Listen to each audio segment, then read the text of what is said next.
Welcome to my channel. Today, I'm sharing a chillin' personal story about a haunted chair that turned my life upside down. If you're a fan of real-life horror experiences and eerie tales, you're in for a treat. Stay tuned to hear about the strange occurrences, the unsettling whispers, and the terrifying moments I faced. Don't forget to like, comment, and subscribe for more spine-tingling stories. I hope you enjoy my story. When I first moved into the house, I didn't pay much attention to the old chair in the corner of the living room. It seemed like an antique, a relic from another era. Its ornate woodwork and faded upholstery added a touch of character to the otherwise modern room. It wasn't until I Saturday on it for the first time that I felt something was off.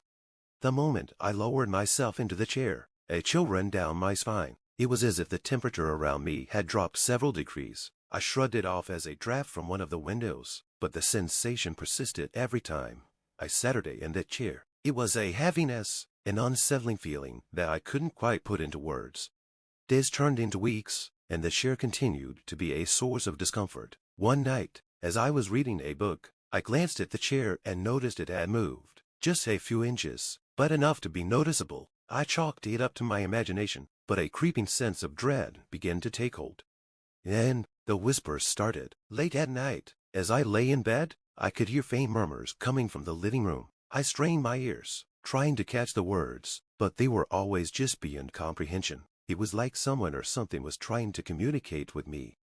One evening, I decided to confront my fear. I Saturday in the chair, determined to stay there until I could make sense of what was happening. Hours passed, and the house was eerily silent. Just as I was about to give up, I felt a sudden pressure on my chest. It was hard to breathe, as if an invisible force was squeezing the life out of me. I struggled to stand up, and when I finally did, the sensation vanished instantly. The next morning, I examined the chair more closely. There was something about it, something dark and malevolent. I began researching its origins, hoping to find an explanation. What I discovered was chilling. The chair had belonged to a family that had lived in the house decades ago. According to local legend, the patriarch of the family had died suddenly while sitting in the very chair. Since then, strange occurrences had been reported by anyone who owned the house. Determined to rid myself of the cursed chair, I decided to burn it, but as I dragged it into the backyard, the chair seemed to resist. It was heavier than it should have been, as if it didn't want to be moved. I finally managed to douse it in gasoline and set it ablaze. The flames roared to life, consuming the old wood. As the chair burned, I could hear the faintest sound of screaming, mingling with the crackle of the fire. Once the chair was reduced to ashes, the house felt different. The air was lighter, the whispers were gone, and I no longer felt that oppressive presence. But the experience left a mark on me. Even now, I can't help but wonder if the spirit that haunted the chair found peace, or if it lingers, searching for another piece of furniture to inhabit. As the days turned into weeks, I gradually began to feel a sense of normalcy return to my life. The oppressive atmosphere that had once filled the house was gone, replaced by a sense of calm that I hadn't realized I was missing. Friends and family who visited commented on how different the place felt, how much lighter and more inviting it had become.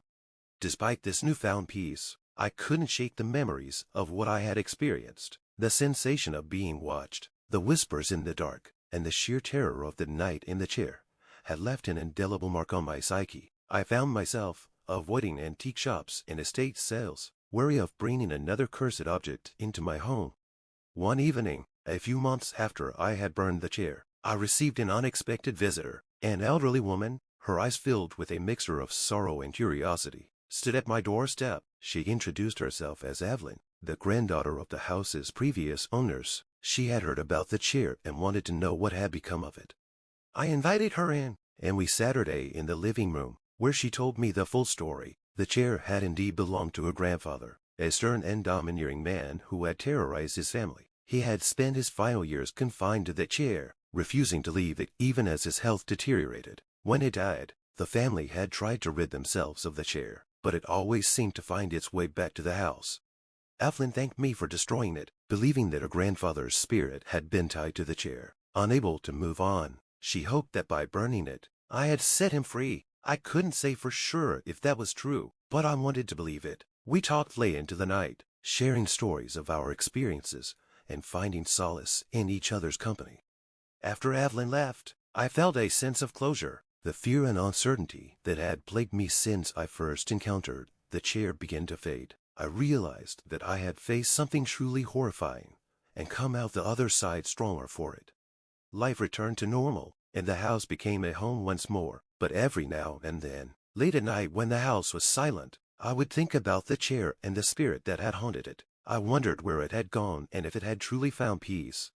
In the end, I chose to move forward, carrying the lessons of my experience with me, but not letting them define me. The haunted chair was gone, but its story and mine would live on.